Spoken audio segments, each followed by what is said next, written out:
So, I've spent about 200 hours in this game in the past few weeks after having it since launch and catching a lot of dust in my imaginary Steam library.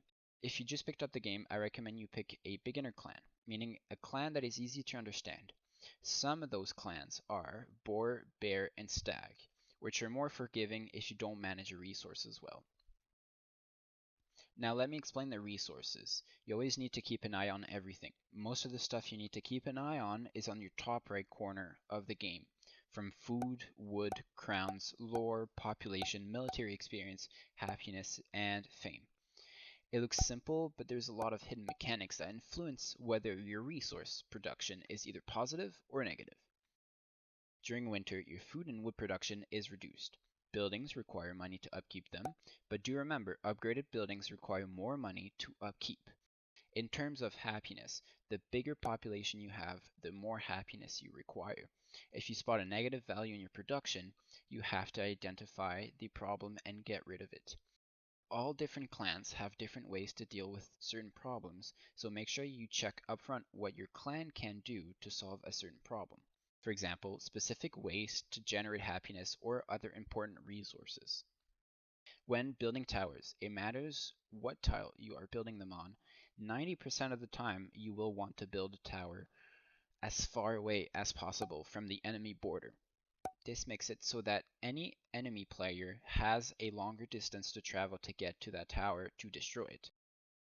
But a few exceptions apply. If you're defending from raiders, you want a tower on a beach tile to be in the middle of the tile.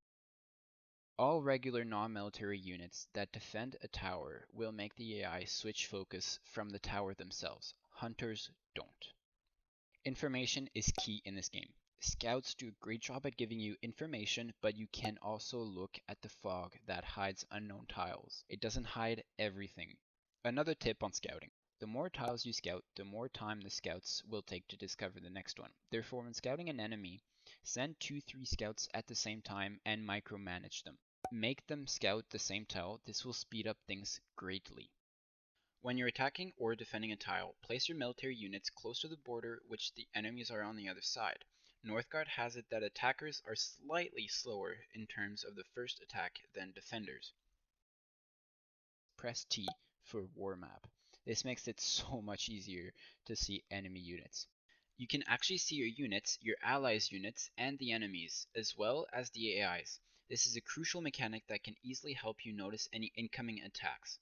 You can also press I for the tile information.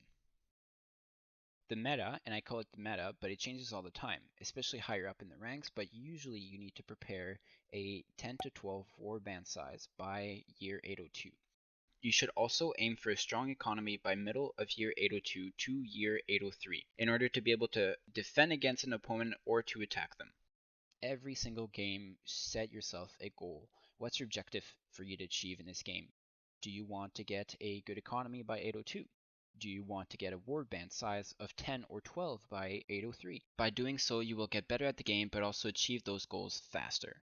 This comes to the end of the video. I want to keep it as short as possible for you guys. If you want to see more, then you can come join my Discord or say hi on stream.